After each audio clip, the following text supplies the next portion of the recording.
पुराण वर्णन कर रहा है। कनक दानव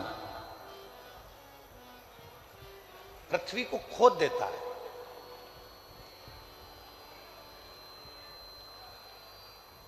शिव महापुराण की कथा कहती है, बैठे बैठे किसी किसी माताओं की, किसी किसी मेरे जीजियों की, किसी किसी मेरे जीजाओं की, बेटों की, बेटियों की आदत रहती है कि वो बैठे बैठे कोई भी चीज उठा के जमीन को खुरदते ही रहते हैं। इनके पास कोई काम नहीं रहता, बस जमीन को खुरदना।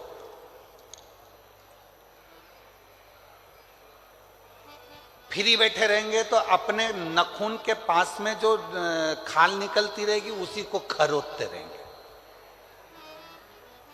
किसी किसी की आदत रहती है, पैर में अगर कोई खाल निकल रही है तो उसी को निचोड़ते रहेंगे, निकालते रहेंगे, खोदते रहेंगे।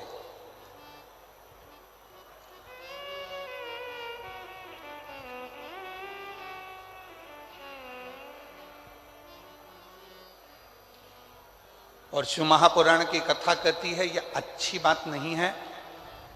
पृथ्वी पर बैठे हो, आसन पर बैठे हो या घर में किसी भी स्थान पर बैठे हो, उस समय पर ना तो पृथ्वी को खरोदो और ना अपने शरीर की उंगली हो, हाथ हो, शरीर का कोई अंग हो, उसको खरोदना नहीं चाहिए। इससे दो चीजें आती हैं, एक कर्जा भी बढ़ता है, दूसरी दरिद्रता बढ़ती है। कोई व्यक्ति दुकान पर बैठे बैठे दिन भर अपने हाथ को, उंगलियों को खरोदता रहे, नाखून ही तोड़ता रहे, हाथों से नाखून चबाता रहे, या कोई ना कोई ऐसा काम करता रहे कि पैर के खाल को ही दिन भर नोचता रहे, या अपने पैर से दिन भर बैठा बैठा वो जमीन को रगड़ता रहे, या अपने पाँव से, नाखून से पृथ्वी को खरोदता रहे, तो ये तकलीफ उत्पन्न करती है। ये हमको दुख देता है, ये दरिद्रता भी देगा और हमको कर्जे में भी लाकर छोड़ देगा। दोनों चीज देगा। अब कनक दानव पृथ्वी को खोद देता है, जहां जाता है वहां दिन भर खरोता खरोता खरोता खरोता पृथ्वी को जाता रहता है। जहां कहीं वृक्ष मिल जाते हैं उनको काटने के लिए, उनको तोड़ने के लिए तत्पर हो जाता है। क्यों तोड़ना? किसी किसी की आदत रहती है, बगीचे में या जमीन पर चलते चलते खेत खलियान में चलेंगे, एक डंडा हाथ में ले लेंगे। अब उस डंडे का क्या करना है? कुछ नहीं करना। छोटी सी डंडी हाथ में ले ली, छोटे छोटे पौधे लगे हुए हैं, तो खेत में चलते चलते इधर मार उधर मार उधर मार, जितने छोटे छोटे पौधे लगे रहते हैं उनको तोड़ते तोड़ते उसकी जाने की आदत होती है। पर शिव महापुराण की कथा कर रही है, उस पौधे ने तेरे को कुछ बिगाड़ा, उस पौधे ने तुझसे कुछ कहा? वो तो एकांत में है, एक और है, साइड में है, तेरे रास्ते में भी नहीं आ रहा। मान लो तेरे रास्ते में आता तो तू उसको तोड़ते हुए जाता, चल जाता। पर किसी पौधे में डंडा मारा, किसी पौधे में हाथ मारा, किसी की पत्तियां नोची, किसी के पौधे को तुमने तोड़ तोड़ा के नचित कर दिया। ये शिव महापुराण वर्णन नहीं करती। भगवान शंकर प्रकृति के देवता है। शिव जी को प्रकृति का देव माना गया।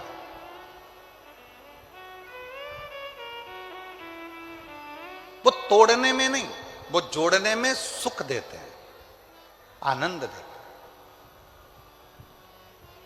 कनक दानव पत्तों को तोड़ रहा है, वृक्षों को तोड़ रहा है, वायु को दूषित कर रहा है। जिस जलाशय के पास बैठता है कनक दानव, बड़े बड़े पत्थर उठाकर जलाशय में पटकता है। कई लोगों की आदत रहती है, नदी के तट पर यहाँ का कंकर उठा के वहाँ पटकेंगे, वहाँ का कंकर उठाकर पानी में पटकेंगे, उसके छींटा लेंगे, उसको डुबक डुबक करेंगे। कहीं पत्थर फेंक रहे हैं, कहीं लकड़ी फेंक रहे हैं जलाशय में।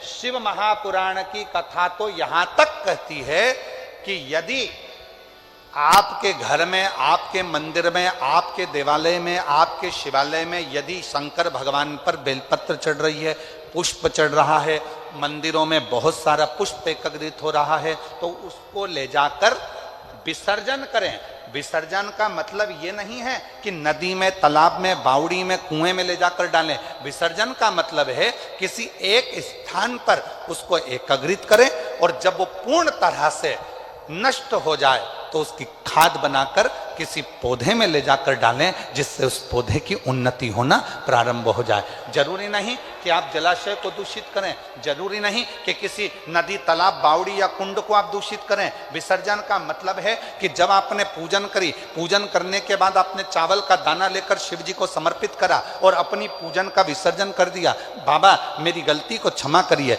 मैंने जो कुछ भी गलती करी है इस पूजन में, अनुष्ठान में, आप मुझे क्षमा कर दीजिए। और वो निर्माल्य को ले जाकर आप एक और ले जाकर उसको एकत्रित करो। जब वो खाद बन जाए पेड़ पौधों में डालो। नदी में डाल दिया, आगे जाकर वो सड़ता रहा, धीरे धीरे धीरे धीरे वो बेकार होता रहा। ये हमारे यहाँ श्रेष्ठता नहीं, ये श्रेष्ठ नहीं।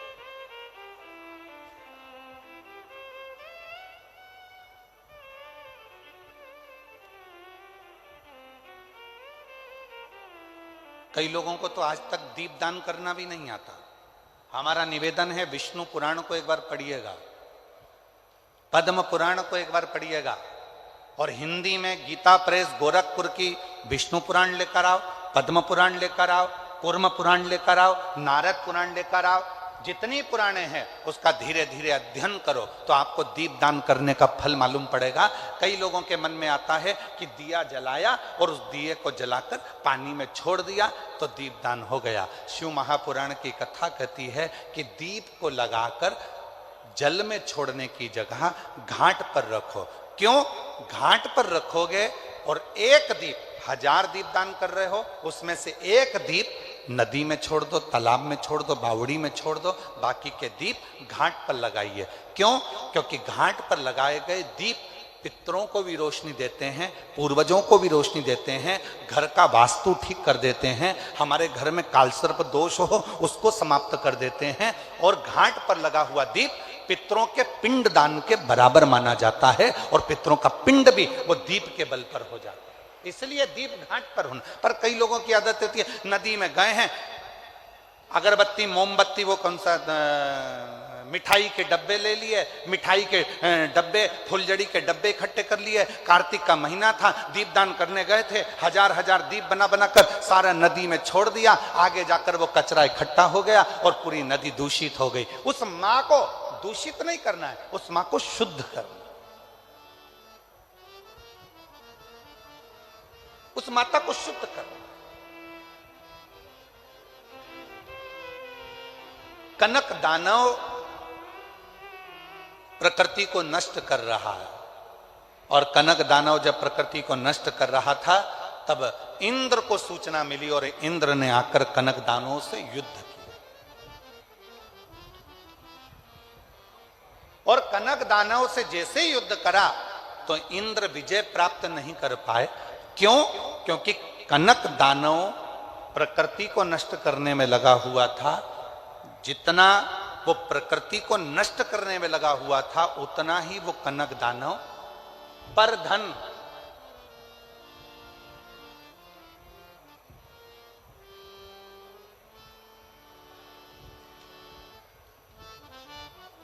पर स्त्री,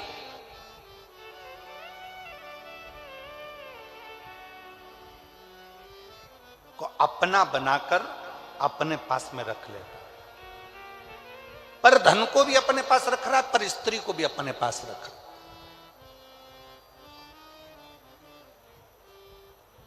और दोनों बर्बाद करते हैं। पराया धन, पराई स्त्री व्यक्ति को बर्बाद कर देती है, नष्ट कर देती है। दोनों बर्बाद करते हैं। और कनक दानव पर धन को भी एकत्रित कर रहा है, पर स्त्री को भी एकत्रित कर रहा है। इंद्र युद्ध करते करते वहां से निकल गए, चले गए। तब भगवान देवाधिदेव महादेव के पास जाकर इंद्र को लगा कि मैं किससे कहूं कि मैं इस युद्ध को जीत नहीं पा रहा हूं। भगवान शिव जी के पास इंद्र पहुंच गए, सारे देवता एकत्रित हो गए। पूछा देवाधिदेव महादेव ने, क्या बात है इंद्र, क्या हुआ?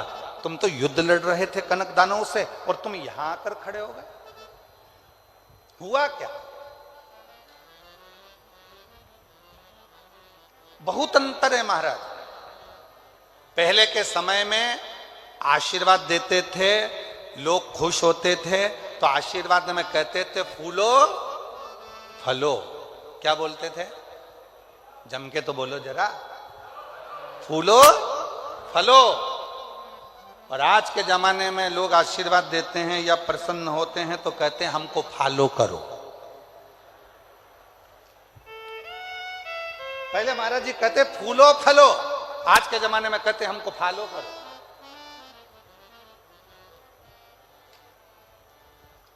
शिव कथा कह रही है, भगवान शंकर का चरित्र कह रहा है। देव अधिदेव महादेव की आराधना साधना भगवान शिव की अविरल भक्ति सुख देने वाली है।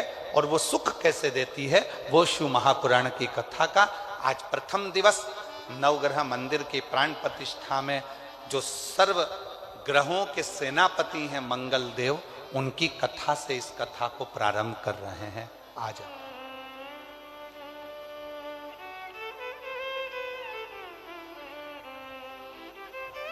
शिव कथा कर रहे हैं। और शंभु शरणे पड़ी मांगू घड़ी दुख दया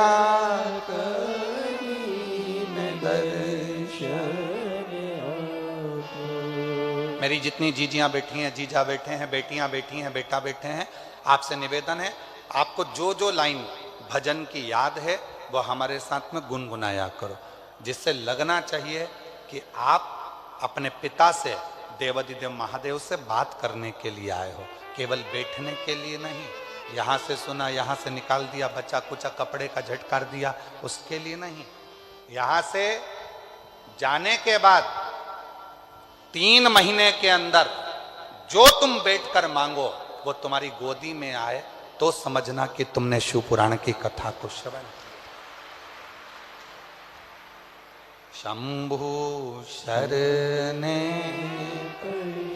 मांगू घड़ी दुख दया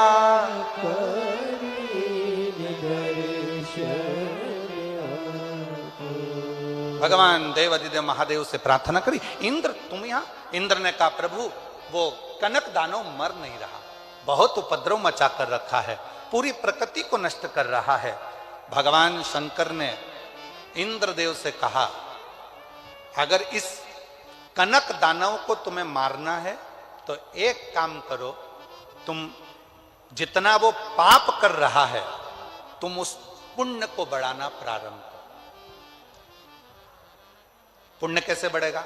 तो कहा वो पर स्त्री का अपमान करता है, पराई नारी को गलत दृष्टि से देखता है, पराई नारी को अपशब्द कहता है, आप पराई नारी को सम्मान देना प्रारंभ करो। वो पर धन को अपना मानकर उसका गलत प्रयोग करता है, आप अपने पास भगवान का दिया जो धन है उसे सत्कर्म में लगाओ, अच्छी जगह लगाओ।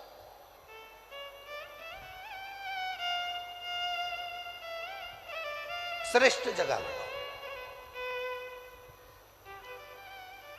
आज जो इतना बड़ा नवग्रह मंदिर का निर्माण माननीय मध्य प्रदेश शासन के पूर्व गृह मंत्री डॉक्टर श्री नरोत्तम मिश्रा जी और पूरे ट्रस्ट ने, समिति ने जो करवाया है, इसका लाभ कोई व्यक्ति अगर सोचे कि केवल मिश्रा जी को प्राप्त होगा या डॉक्टर साहब को प्राप्त होगा तो आपकी सोच गलत है। जब यह मंदिर अपने डबरा क्षेत्र में इतना विकसित हो जाएगा, जनमानस में जब इस मंदिर की चर्चा होगी तो पूरा विश्व का व्यक्ति इस मंदिर के दर्शन करने के लिए यहां आएगा और डबरा का इतिहास रचा जाएगा। डबरा का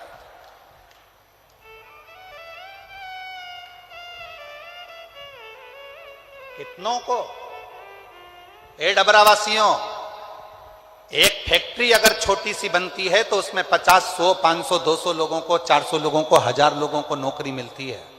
पर जब अपने नगर में, अपने शहर में, अपने क्षेत्र में एक बड़ा मंदिर का निर्माण होता है, एक दिव्य कोई अच्छी स्थान का निर्माण होता है, तो वहां से संस्कार भी अच्छे जाते हैं, सभ्यता भी अच्छी जाती है। संस्कार, सभ्यता, नम्रता सब मिलती है। और साथ में पूरे क्षेत्रवासियों को, ऑटो वालों को ऑटो का व्यापार, छोटी छोटी दुकान वालों को छोटा छोटा व्यापार, और ना जाने कितने कितने तरह का, जब स्टेशन पर लोग आएंगे तो ट्रेन का, बस से आएंगे तो बस का, गाड़ी का, कहीं होटलों का, कहीं छोटे छोटे रुकने वाली लॉजों का, कितना कितना कितना कितना व्यापारीकरण बढ़ता चले जाएगा। और धीरे धीरे हमारा डबरा एक दिन उन्नति की सीढ़ी पर आगे आकर खड़ा हो जाएगा। ये डबरा का आनंद है।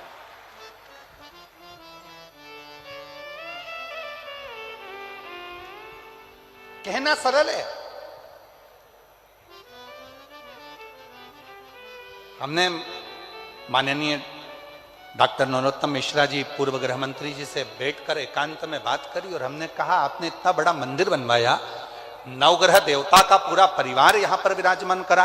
पूरे विश्व में ऐसा मंदिर नहीं है कि नवग्रह देवता अपने पत्नी के साथ, अपने बच्चों के साथ विराजमान है। इतना बड़ा मंदिर तो आपको कहीं ब्रज की भूमि पर बनाना था, कहीं अयोध्या में जाकर बनाना था, कहीं उज्जैनी में जाकर बनाना था, किसी तीर्थ में काशी में जाकर बनाना था। अगर मंदिर बनाना ही था जिसमें करोड़ों करोड़ों रुपए लगे, और इस मंदिर का निर्माण तो कभी किसी किसी तीर्थ में जाकर बनाना था, फिर आपने डबरा में क्यों बनाया? मैं ऐसे पूर्व गृह मंत्री डॉक्टर नरोत्तम मिश्रा जी को धन्यवाद दूंगा। उनका एक शब्द था, मेरे छोटे से गांव में कोई भी उन्नति की बात नहीं होती है, इसलिए इस मंदिर का निर्माण डबरा क्षेत्र में करा। मैं माननीय डॉक्टर नरोत्तम मिश्रा जी को इस चीज के लिए धन्यवाद दूंगा। उन्होंने कहा, हमारे क्षेत्र में कोई बड़े बड़े, इस डबरा क्षेत्र को लोग जानते नहीं, कहेंगे दतिया को जानेंगे तो मां पीताम्बरा के नाम से जानेंगे, अयोध्या जाएंगे तो राम जी के नाम से जानेंगे। मेरा डबरा क्षेत्र आने वाले समय में किस नाम से जाना जाए? तो मेरा डबरा क्षेत्र पूरे विश्व में, जब विदेशी भी इस डबरा को ढूंढते ढूंढते आए और कहें कि नवग्रह देवता का अगर अपने विथ फैमिली कोई मंदिर है तो डबरा में है, तो लगे कि डबरा क्षेत्र का एक आनंद प्राप्त हो। इसको कहते हैं। नहीं तो हम तो कहे थे ये मंदिर का निर्माण कहीं और कर देना था आपको। इतने बड़े बड़े तीर्थ हैं, वहां लोग आते रहते हैं, ढेर पब्लिक आती है, बहुत सारे लोग आते हैं, तो इस मंदिर में जाएंगे, आनंद लेंगे। नहीं गुरुजी, जब डबरा क्षेत्र में यह मंदिर बनेगा तो डबरे का एक छोटा से छोटा बच्चा, डबरा का एक छोटे से छोटा बच्चा भी संस्कारों से पोषित होगा, आनंदित होगा। ये देखा जाता है।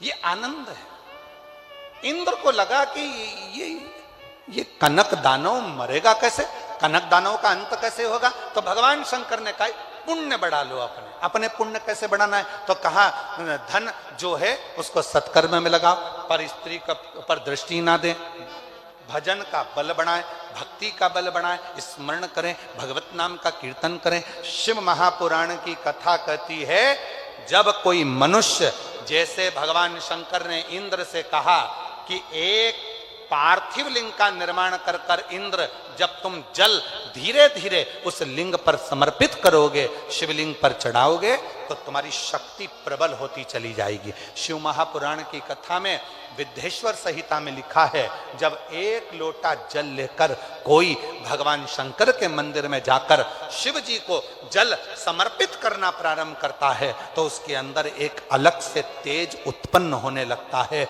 और उसकी वाणी भी धीरे धीरे सिद्ध होने लगती है। वो बल उसके अंतर्गत अपने आप आने लगता है। इसलिए सारी समस्या का हल, जम के बोलो जरा, सारी समस्या का हल बोल बम का नारा है, श्री शिवाय। शिव को चढ़ाया गया वो एक लोटा जल हमें शक्ति उत्पन्न करता है, शंकर को चढ़ाया गया वो एक लोटा जल हमें बल उत्पन्न करता है, शिव जी को चढ़ाया गया वो एक लोटा जल हमारे जीवन में ऊर्जा उत्पन्न करता है। और कितनी ऊर्जा है महाराज। अग्नि पुराण का एक छोटा सा चरित्र है, ये कथा में बीच में हम उसको लेकर आए। महाराज अग्नि पुराण का एक छोटा सा चरित्र। शंकर भगवान का एक परम भक्त था सुखदेव। अग्नि पुराण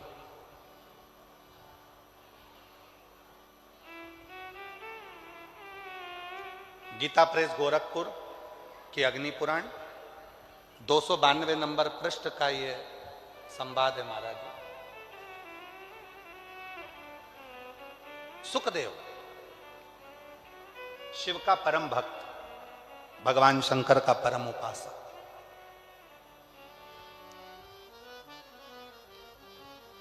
पांच ताऊ जी थे उसके। कितने ताऊ जी थे?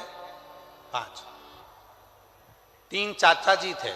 चाचा जी मतलब काका जी, सग्गे। 5 सग्गे ताऊ, 3 सग्गे काका। और ये जो सुखदेव था इसके पिताजी शांत हो गए थे। मां पिताजी के मरने के बाद बेचैन हो गई थी, बुद्धि काम नहीं करती थी, दिमाग संतुलित नहीं था, मन लगता नहीं था, मां विचलित रहती थी। और सुखदेव इतना भोला था कि शिव जी की आराधना में लगा रहता, शंकर की साधना।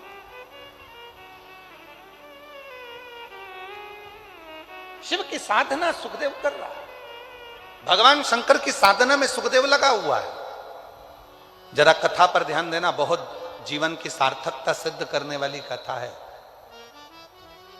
3 दिन मिले हैं इसलिए आपको कथा ही कथा देने का हम लोग प्रयास कर रहे हैं। ज्यादा दिन होते ना, 5 दिन या 7 दिन की कथा होती तो इधर उधर की बात में थोड़ा सा घुमा फिरा कर फिर तुम्हें कथा में लेकर आते।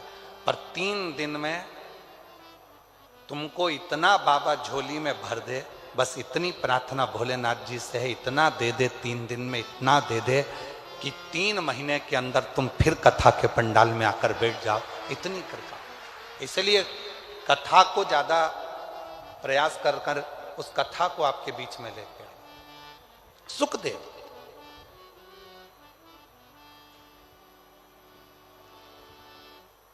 ताऊ, काका, काकी, ताई, ताऊ के बच्चे, काका के बच्चे सब थे। सुखदेव की मां पिता के मरने के बाद मन विचलित होता था, मन विचलित। किससे?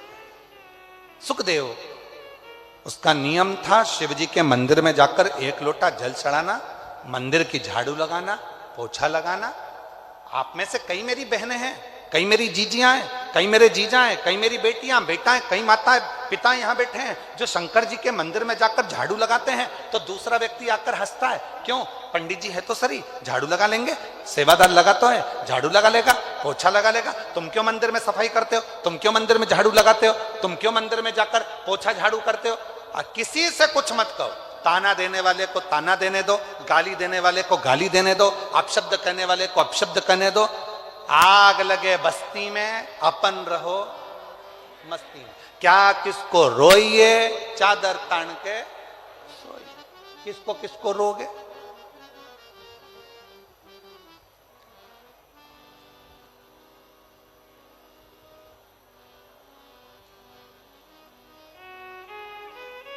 आप तो शिव भक्ति करो एक छोटे से बच्चे की तरह। बच्चों को देखा है आप लोगों ने? घर से मम्मी पापा बच्चों को जब लेकर जाते हैं तो पूरी तरह से सिखा कर लेकर जाते हैं। देख मां चल रहा है, कोई भी सामान टेबल पे रखा होगा उठा के ऐसे मत खाना हो, जब कोई बोले तो खाना हो, और किसी से अपशब्द मत कहना। बच्चों को कितना सिखा पढ़ा कर लेकर जाते हो। और जैसे ही बच्चा मम्मी के साथ पहुंचा सामने वाली आंटी के घर और सामने रखा हुआ मिल गया रसगुल्ला, टॉफी, मिक्सचर, समोसा, कचौड़ी, बिस्कुट, इतने में बच्चा थोड़ी देर तक तो बड़े शांति से बैठा। उसके बाद धीरे धीरे हिला, हिलने के बाद खेलता हुआ टेबल के पास गया। फिर मम्मी ने पकड़कर बोला पीछे, हाँ, पीछे आया। फिर आंटी जैसे ही अंदर, ये बाहर तुरंत। फिर मम्मी ने खींचा, चुप बेटे, तेरे को बोला था ना, चुप चुप। उससे सहन नहीं हो रहा, उससे रहा नहीं जा रहा। और आखिरी में मम्मी जैसे ही आंटी से बात में चालू हुई, इसने रसगुल्ला उठा के मुंह में धर, बिस्कुट खाना चालू, और मम्मी इधर से सिर पे पल्लू लेके।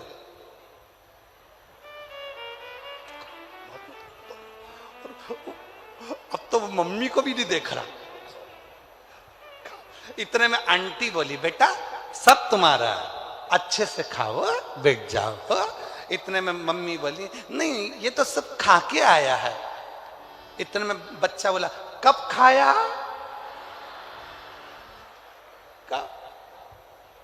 मम्मी बोली, अच्छा ठीक है, दांत सड़ जाएंगे, एक ही रसगुल्ला लेना, ठीक है, बिस्कुट ज्यादा नहीं खाना, ठीक है, टॉफी मत खाना, ठीक है। और सब खा खुआ लिया।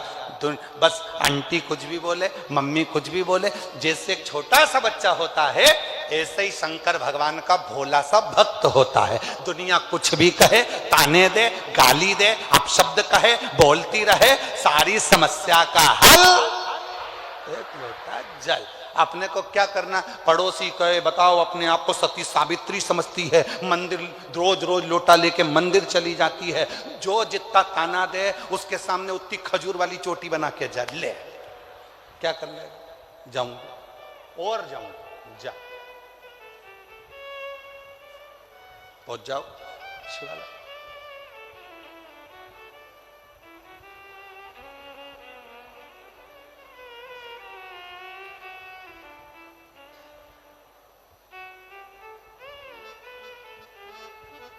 और हो महाराज,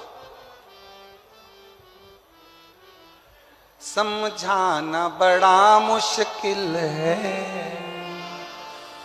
आखिर वो दर्द दिए, समझाना बड़ा मुश्किल है, आखिर वो दर्द सच्चा दरबार लगा है, ये भोले की महफिल है। सच्चा दरबार लगा है, ये भोले की महफिल है। नैनों को डमरू वाले का, नैनों को काशी वाले का, नैनों को डमरू वाले का दीदार चाहिए, वो काशी रहने वाला भोलानाथ चाहिए, वो काशी रहने वाला भोलानाथ चाहिए, वो काशी रहने वाला भोलानाथ चाहिए, वो काशी रहने वाला भोलानाथ चाहिए। भोले बाबा दोनों हाथों से हो, दिनों को काशी वाले का हो, दिनों को भोले बाबा का दीदार चाहिए, वो काशी रहने वाला भोलानाथ चाहिए, वो काशी रहने वाला भोलानाथ चाहिए। श्री शिवाय नमस्तुभ्यं, श्री शिवाय नमस्तुभ्यं, श्री शिवाय नमस्तुभ्यं, श्री शिवाय नमस्तुभ्यं।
भक्तों के तुम प्यारे हो, तुम जिगरी दिल वाले हो, तुम जिगरी दिल वाले हो, भक्तों के तुम प्यारे हो, भक्तों के तुम प्यारे हो, तुम जिगरी दिल वाले हो, तुम जिगरी दिल वाले हो।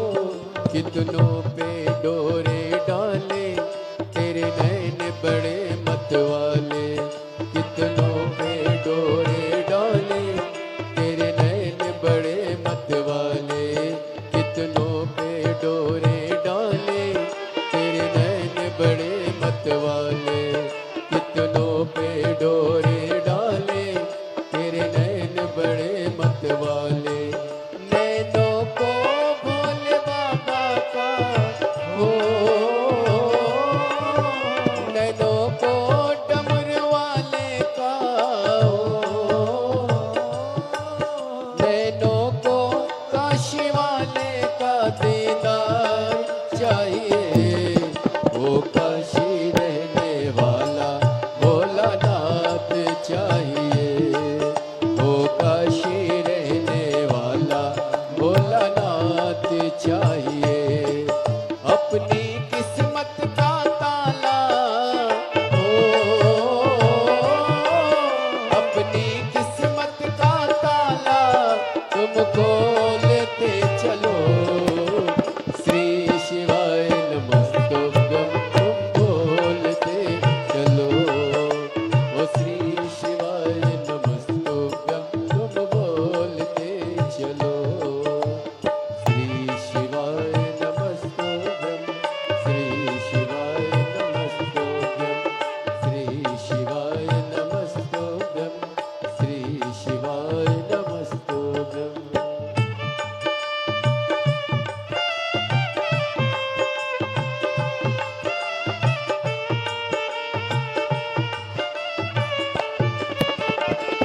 दोनों हाथों से बड़े प्रेम से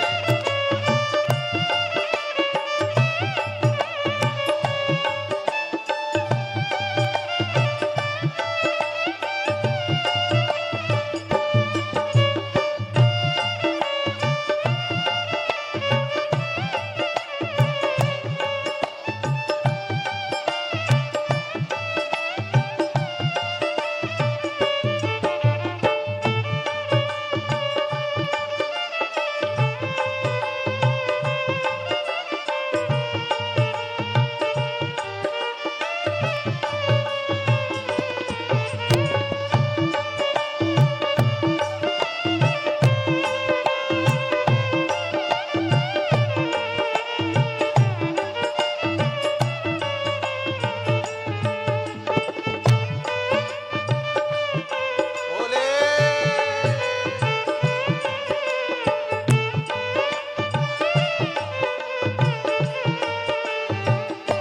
ओहो।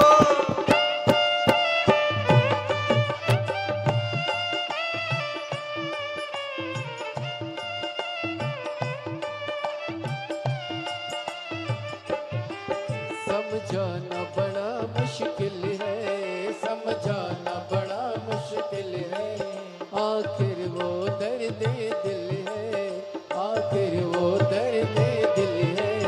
सच्चा दरबार लगाए ये भोले की महफिल है, सच्चा दरबार लगाए ये भोले की महफिल है। नैनों को भोले बाबा का हो, नैनों को डमरू वाले का हो, नैनों को सिहर वाले का दीदार चाहिए, वो काशी रहने वाला भोलानाथ चाहिए, वो काशी रहने वाला भोलानाथ चाहिए। अपनी किस्मत का ताला हो, अपनी किस्मत का ताला तुम खोलते चलो, श्री शिवाय नमस्तुभ्यं तुम बोलते चलो, श्री शिवाय नमस्तुभ्यं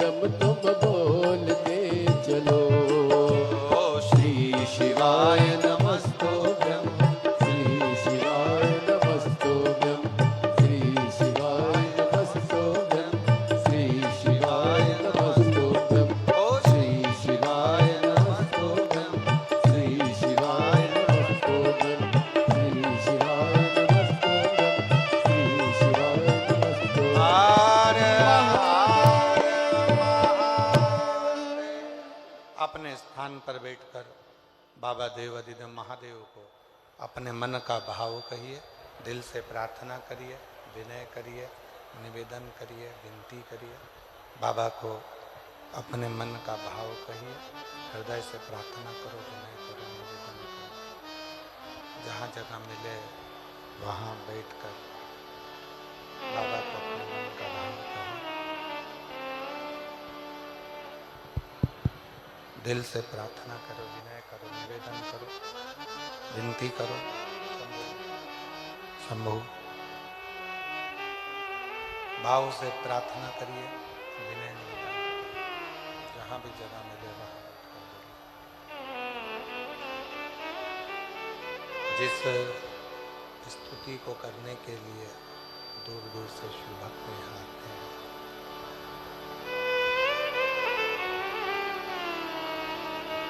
जिस प्रार्थना को करने के लिए सभी भगवान शंकर के भक्त यहाँ पहुँचते हैं, आप भी निवेदन करें, विनय करें, प्रार्थना करें, विनती करें।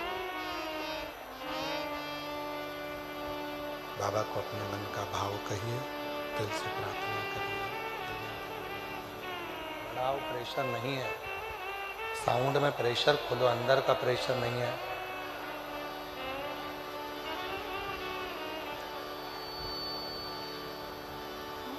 बाबा को अपने मन का भाव कहिए, दिल से प्रार्थना करिए, विनती करिए, विनय करिए, निवेदन करिए।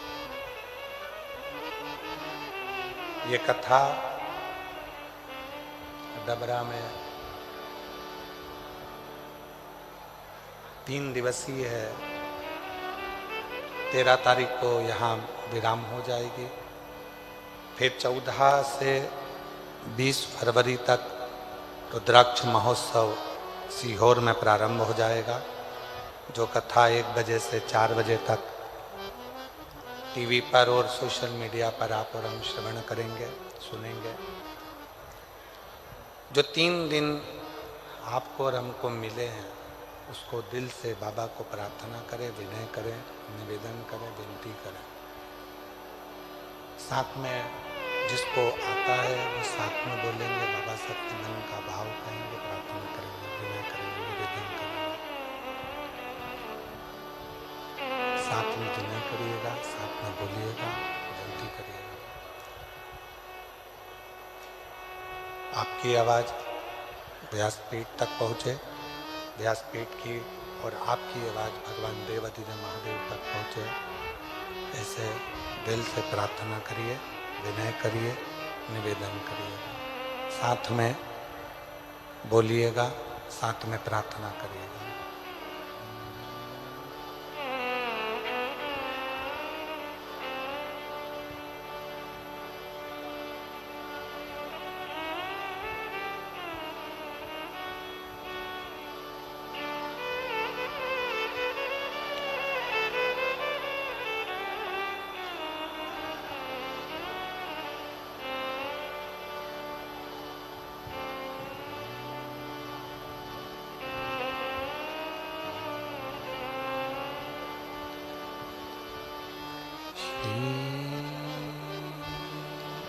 शिवा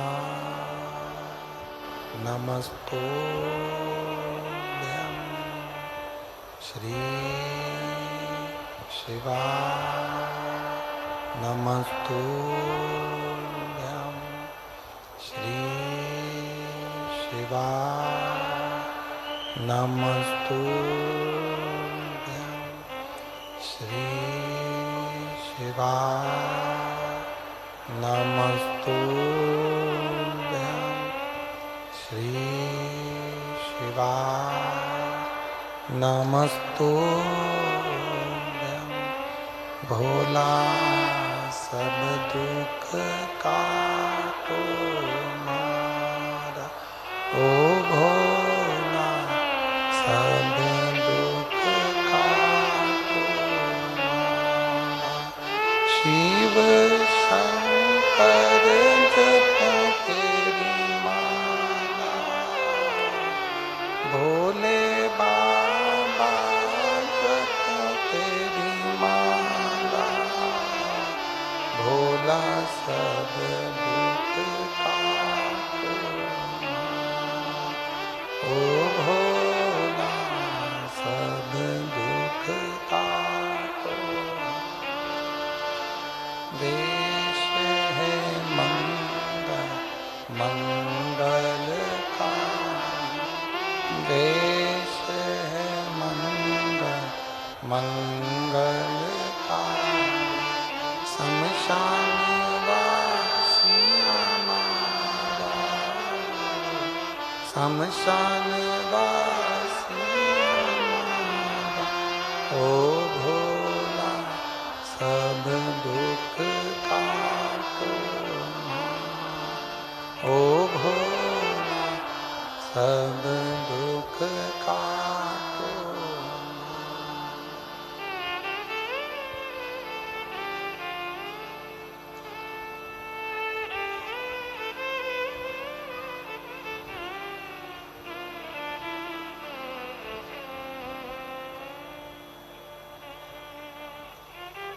बाबा देवादिदेव महादेव भगवान शिव मोगड़दानी त्रिकालदर्शी कैलाशी विनाशी भगवान शंकर की पवित्र कथा कर रही है। शिव महापुराण की कथा वर्णन कर रही है, शिव तत्व कह रहा है, शंकर भगवान की कथा कर रही है। अग्नि पुराण का ये सुंदर संवाद कर रहा है सुखदेव का।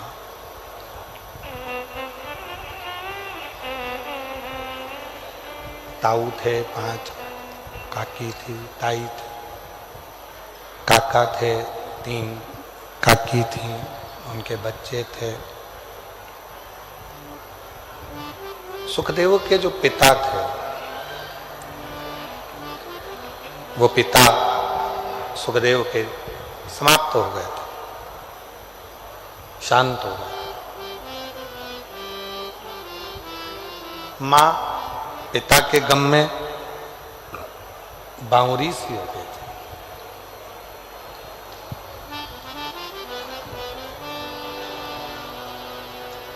सुखदेव का नियम था कि शिवजी के मंदिर में जाकर झाड़ू लगाना, पोछा लगाना। दुनिया के लोग हंसते, दुनिया के लोग बाद में हंसते हैं, सबसे पहले अगर कोई हंसी उड़ाने वाले होते हैं तो अपने ही होते हैं। ताने देने वाले यदि होंगे तो पहले अपने होंगे।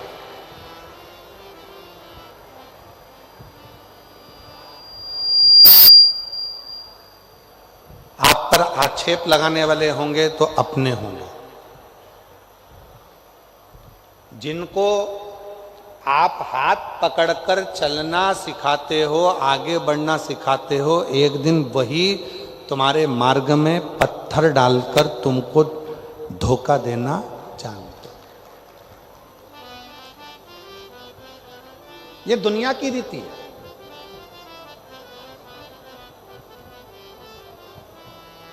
इसलिए शिव महापुराण की कथा कहती है, यदि भरोसा करना है किसी पर मत करो, भरोसा करना है तो केवल 3 पर करो। एक अपने आप पर, एक अपने बाप पर और एक देवादिदेव महादेव पर, बाकी का किसी पर नहीं। एक भरोसा अपने आप पर करो। कोई मंजिल तक जाना है तुमको, अगर कोई परीक्षा पास करना है, कोई कंपटीशन एग्जाम में बैठ रहे हो, कोई नौकरी की तलाश कर रहे हो, तुम्हारे मन में ये भाव आ जाना चाहिए कि मैं इस परीक्षा को पास करूंगा, मैं इस कंपटीशन एग्जाम में पहुंचूंगा, मैं इसको उत्तीर्ण कर लूंगा, मैं इसमें मेहनत करूंगा और मैं इसको सफलता की सीढ़ी पर चढ़ जाऊंगा, मैं सफल हो जाऊंगा। अपने आप पर भरोसा करो। जितनी संख्या में आप लोग आए हो शिव महापुराण की कथा को सुनने के लिए, पंडाल में बैठे हो, पंडाल के बाहर बैठे हो, कथा का पहला दिन है, आप लोग कथा में आए हो तो किस भाव से आए हो? कि मेरा भरोसा करता है कि मैं कथा के पंडाल में बैठकर जो बाबा से मांगूंगी, क्योंकि शंकर भगवान की शिव महापुराण की कथा मेरे पिता का घर है, मैं जो बैठकर मांगूंगी मुझे विश्वास है कि मेरा बाबा मुझे देगा जरूर। तो वो देगा जरूर, विश्वास है तो शिव है। एक पत्र है, अच्छा है, देखिए।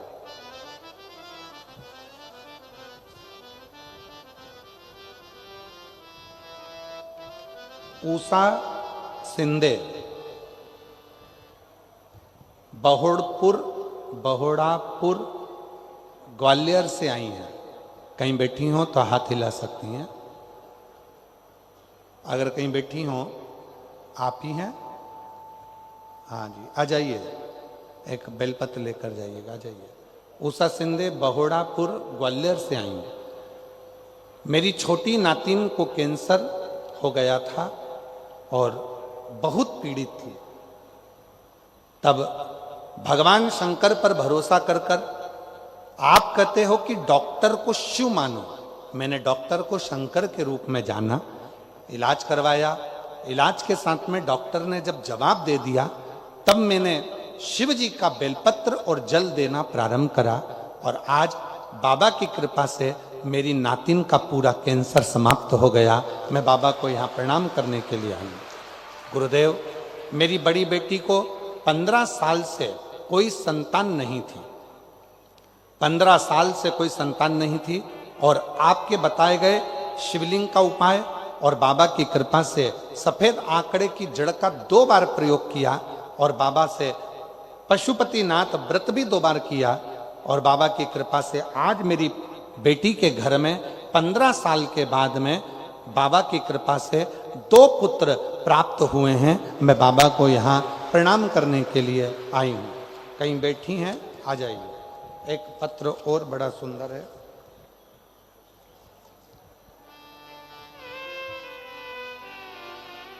सुमन विधवा सीकरी जिला जालौन उत्तर प्रदेश से आई हैं। कहीं बैठी हो तो हाथ हिला सकती हैं। सीकरी जिला जालौन उत्तर प्रदेश से आई हो तो हाथ हिला सकती हैं। अगर कहीं बैठी हो तो हाथ हिला सकती हैं। और अगर आई हो तो बेलपत्र लेने के लिए व्यासपीठ पर आ सकती हैं। गुरुदेव, सुमन विधवा सीकरी राजा जिला जालौन से हूँ। हमने टीवी पर कथा का देखा। पंडाल में बैठकर कथा सुनने का इतना महत्व होता है कि बाबा की कृपा से सबके मनोरथ पूर्ण हुए हैं। गुरुजी, हम भी इतनी दूर होने के कारण पंडाल में पहुंच नहीं पाते थे। हम टीवी पर ही कथा देखते थे। जब आप श्री शिवाय नमस्तुभ्यम बोलते थे तब हम बोलते थे और मन में बाबा से, जैसे आप कहते हो कि पंडाल में बैठकर विनती करो 3 महीने में बाबा देता है, वैसे हम भी अपने घर में बैठकर विनती करते थे। बाबा, हमने सुना आपके मुख से कि पंडाल में बैठकर जो मांगा जाता है बाबा देता जरूर है। मेरा मन में भाव था, बेटे के लिए मुझे नौकरी चाहिए थी। मैंने बेटे से कहा कि सियोर वाला बाबा कहता है कि पंडाल में बैठकर कथा में जो मांगा जाता है वो मिलता है। कहाँ दूर जाएंगे? प्रयागराज की कथा थी 2025 में। हम मेरे बेटे को लेकर उस कथा में पहुंच गई और बेटे और हमने दोनों ने मिलकर पंडाल में कथा सुनी, बाबा से विनती करी। आज बाबा को धन्यवाद देने के लिए आई हूं कि 15 फरवरी 2025 में कथा को श्रवण किया और बाबा की कृपा से 3 महीने पूर्ण नहीं हुए और 9 जुलाई 2025 को मेरे बेटे का नौकरी कृषि विभाग में लग गई है सरकारी। मैं बाबा को यहाँ प्रणाम करने के लिए आई हूँ। कहीं बैठी हो तो हाथ हिला सकती हूँ।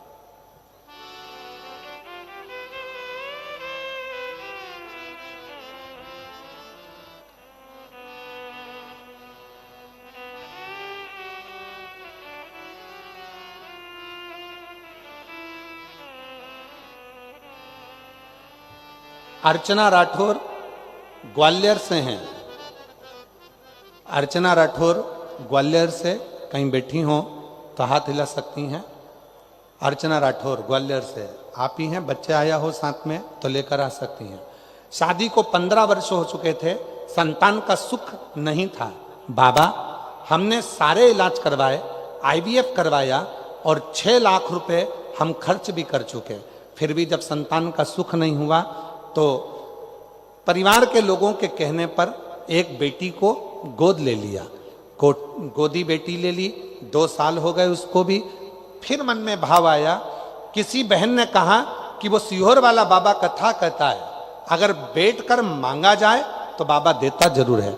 मैंने मन में सोचा कि ऐसे तो ढेर सारे बाबा टीवी पर आते हैं, लोग कहते हैं कि कुछ भी नहीं होता, और सत्यता है 15 साल मैंने इतनी गोद भरवाई, 15 साल इलाज करवाया तो किसी ने नहीं दिया, तो ये सीहोर वाला बाबा क्या दे देगा।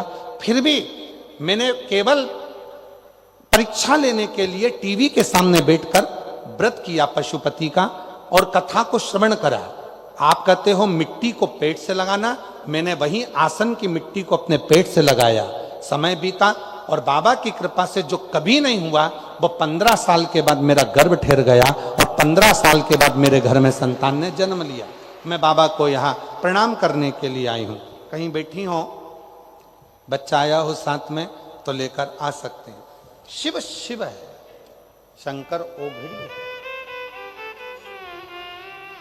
और जो जैसी भावना लाया वो वैसा ही फल पाया, नहीं खाली उसे लौटाया वो मन ही मन हर्षाया। एक पत्र है, उसमें एक बहन ने लिखा है, हम दतिया में भी कथा सुने। देखिए, कर दिया माला माल काशी वाले ने, लुटा लिया भंडार काशी वाले ने, लुटा लिया भंडार काशी वाले ने, कर दिया माला माल काशी वाले,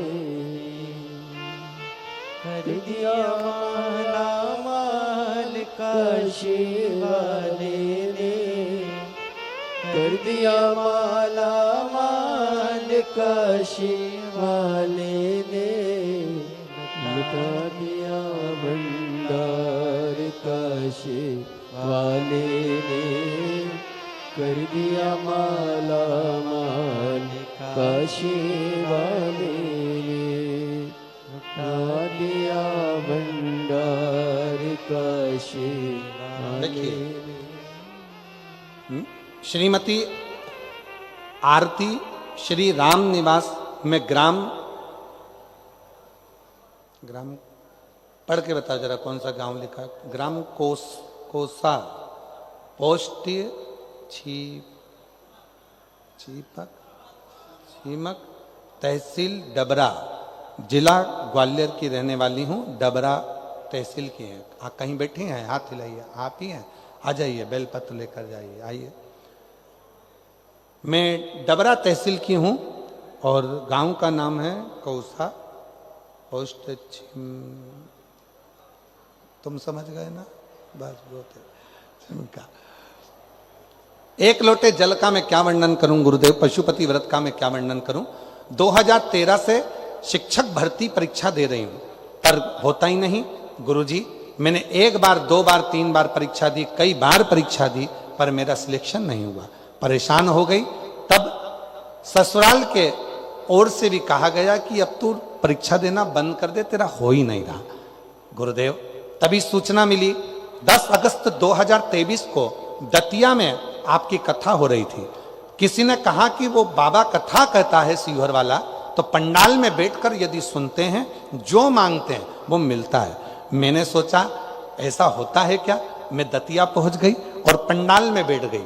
10 अगस्त 2023 को जब मैंने दतिया के पंडाल में कथा सुनी तो परिवार के लोगों ने कहा क्यों आई है, तो मैंने कहा कि नौकरी मांगने आई हूं। कहा इतने समय से एग्जाम दे रही है तो नहीं हुआ, तो अब क्या कथा सुनने से होगा। बाबा, मैं कथा सुनकर गई। 3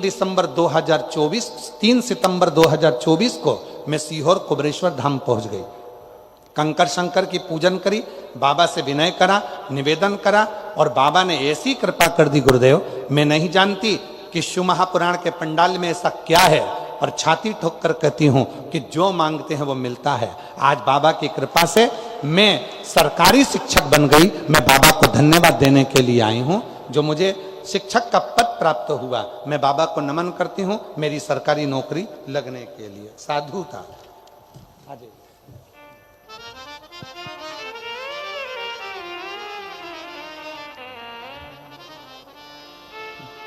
खाली न जाता कोई दर से तुम्हारे, खाली न जाता कोई दर से तुम्हारे।